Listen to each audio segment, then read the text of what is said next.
Greetings, fellow mortals. I'm P. Transrella, the informative fella, here to talk about a little of everything.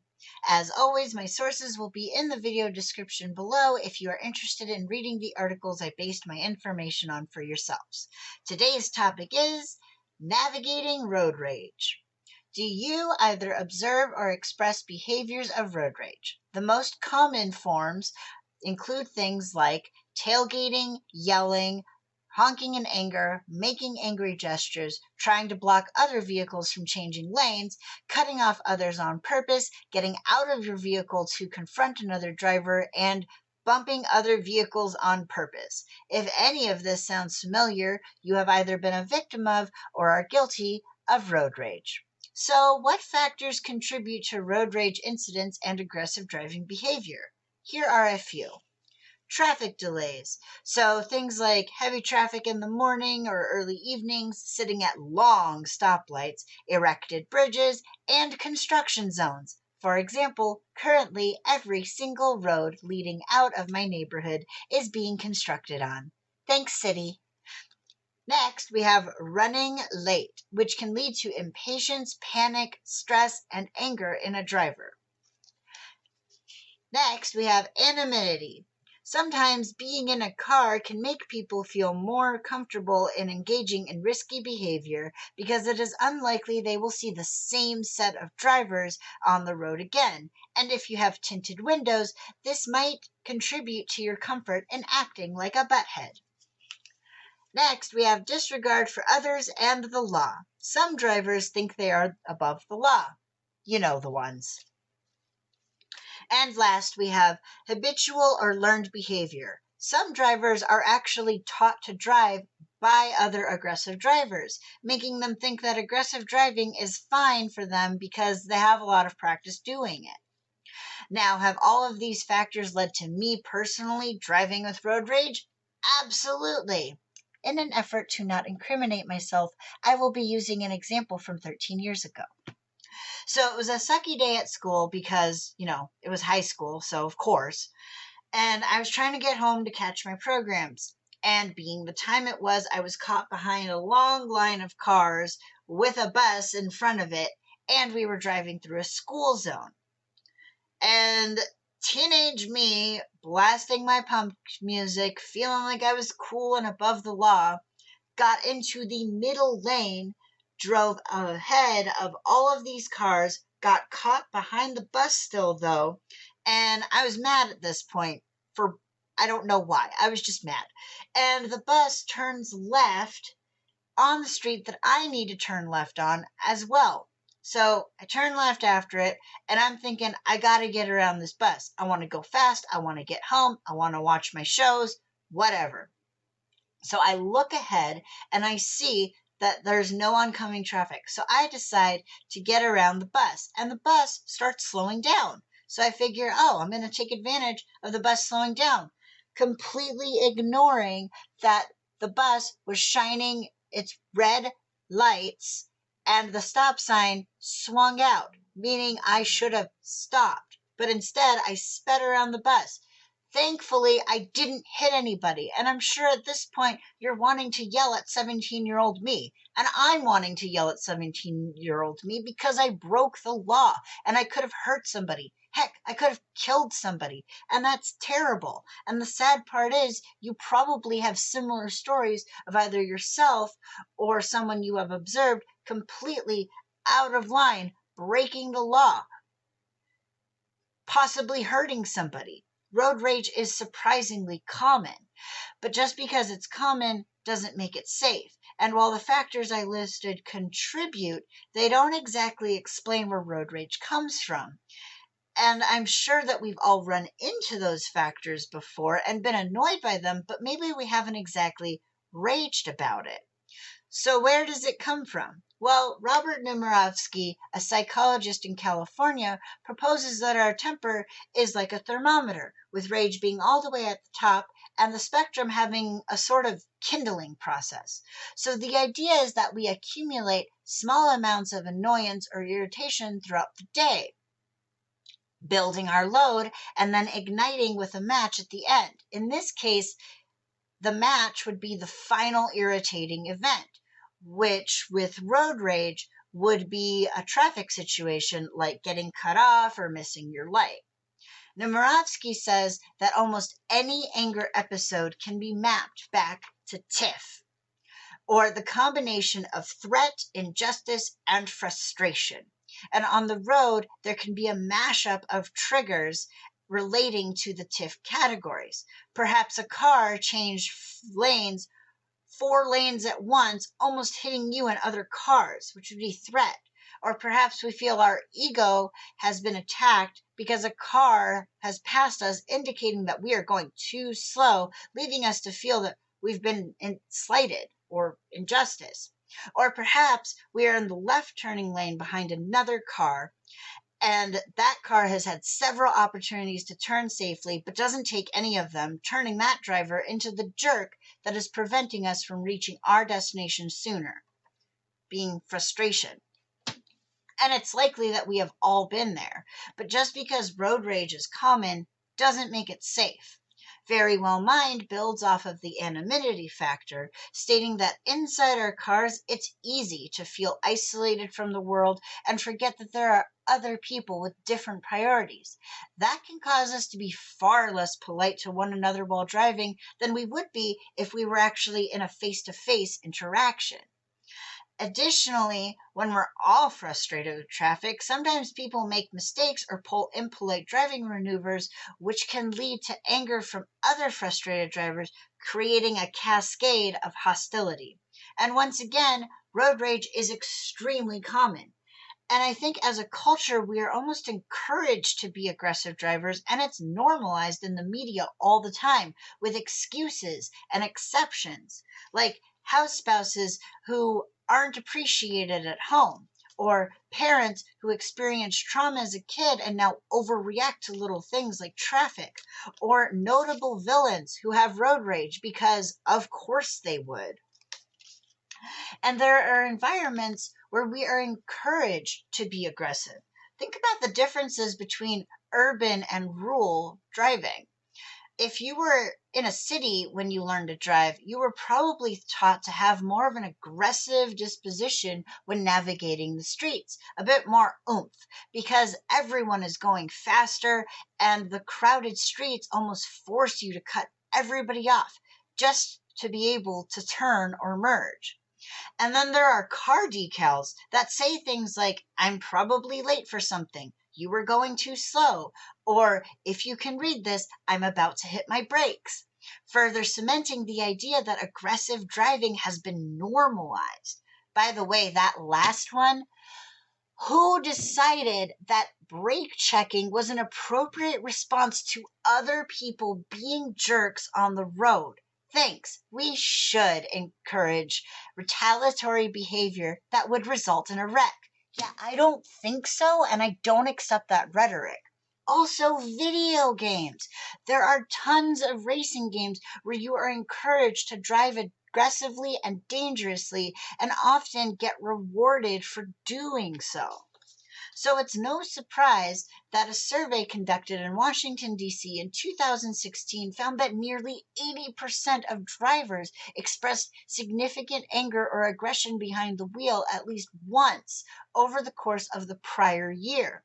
The results of this study can be found on the AAA website, but some quick number estimates, it was reported that 51% of drivers will purposely tailgate other drivers, and 3% will bump or ram into another vehicle on purpose. Keeping in mind that the study was conducted in 2016, there was an estimated 222 million registered drivers at the time. So that 51% would be about 113 million, and that 3% would have been about 6 million. Just to give you some overwhelmingly large numbers of drivers engaging in road rage behavior. And different sources estimate that between 56 and 66% of traffic fatalities are caused by aggressive driving, further going to show that road rage is common, but it's definitely not safe.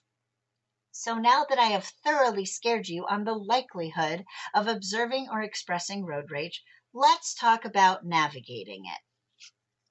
First off, engage in defensive driving instead. What I mean by this is a set of skills that allows you to defend yourselves against unexpected scenarios like aggressive drivers, drunk drivers, and severe weather conditions. Now, there are defensive driving courses that you can take, but here's some of the basics. 1. Always be looking ahead and keep your eyes moving. This means that you will be able to spot potential hazards, and if you do identify any, act immediately. 2. Never make assumptions about other drivers. Drivers will not always do what you think they will do. They are prone to mistakes just like you, but also you do not always know if other drivers are sober, fully awake and alert, or understand and are willing to follow the rules of the road. 3. Plan for the unexpected. This means to be as consistent in your driving behavior as possible by doing things like staying in the same lane, always yielding at intersections, scanning parking lots thoroughly, and going a little slower for better reaction times when something unexpected happens.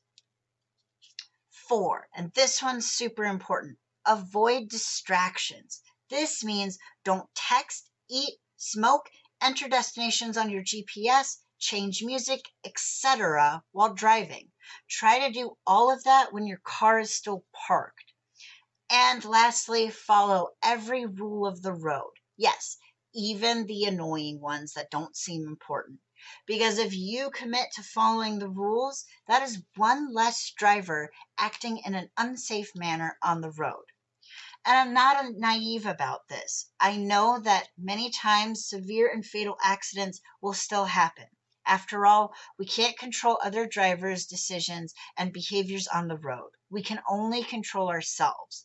The sad truth is, many people who are injured or killed in car accidents are the ones following the rules, victims to the drivers who are not following the rules.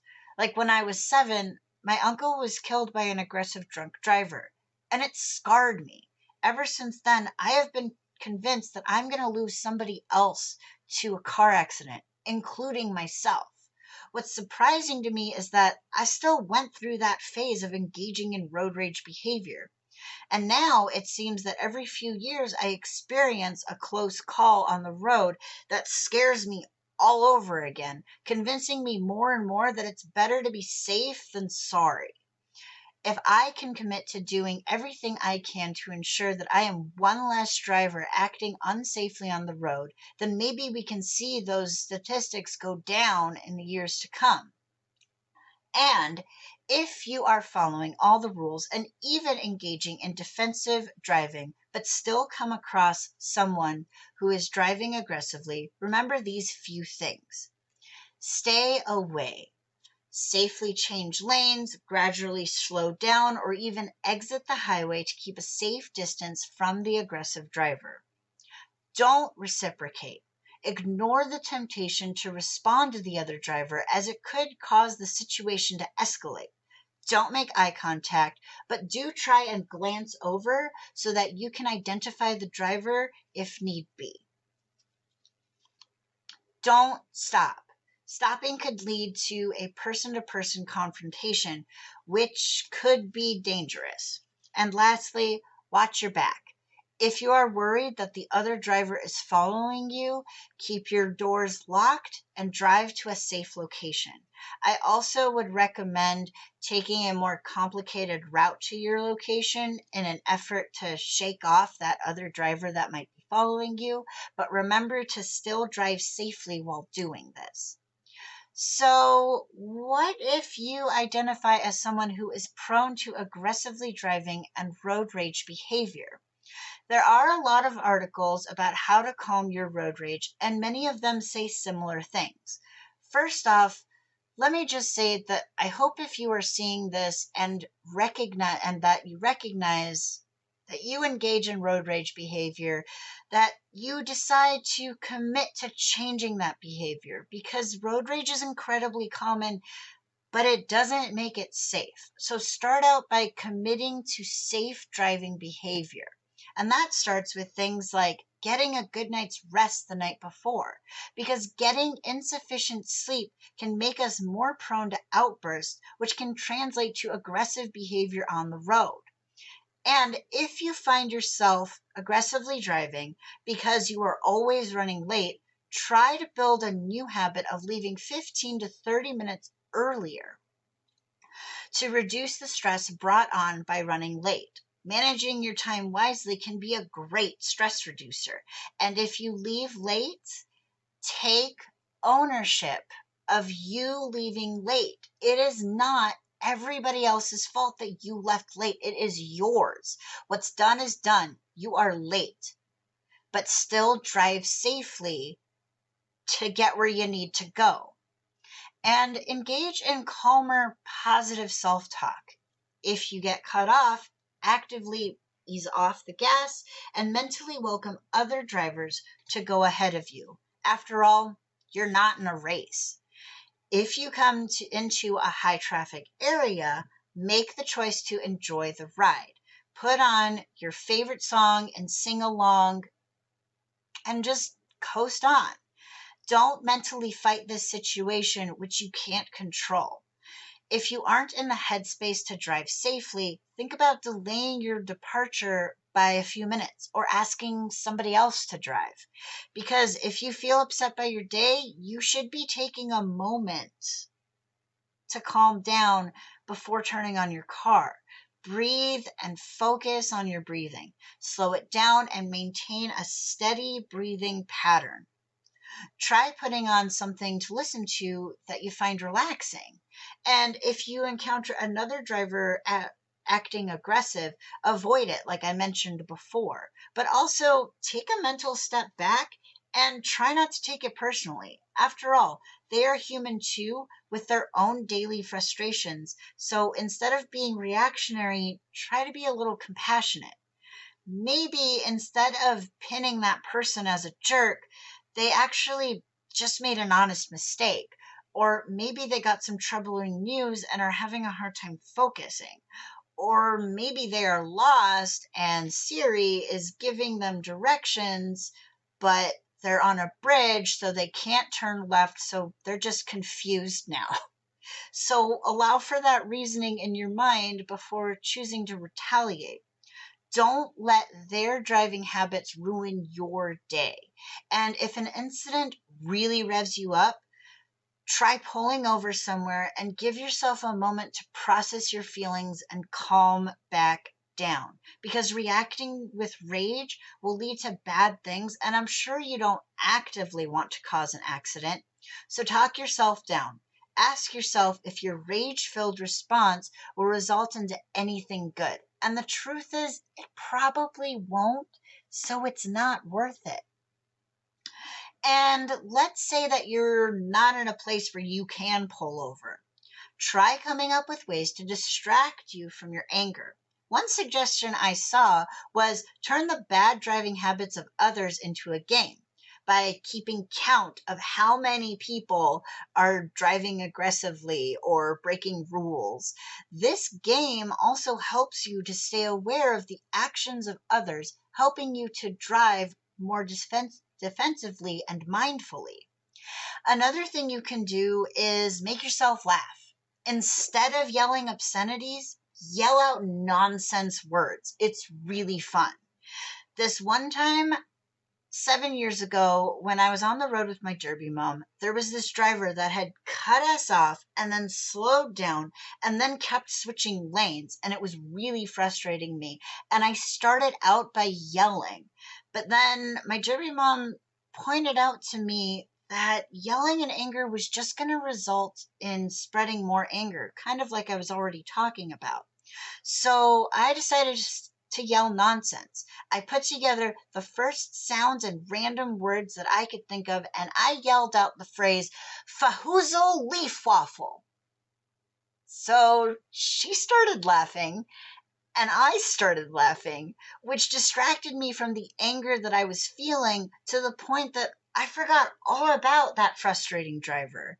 And now Fahuza leaf waffle is a permanent word in my toolbox, an instant phrase that makes my scowl turn into a smile.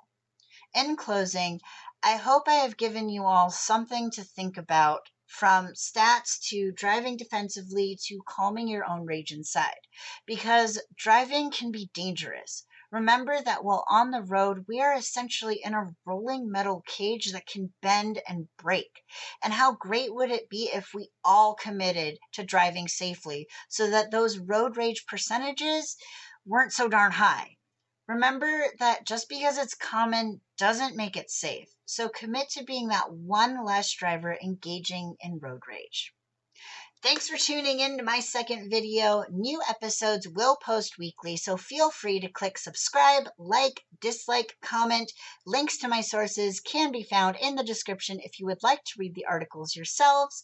And I also encourage you to find your own sources. And if you find something interesting, post the links in the comments so I can read too. Thank you.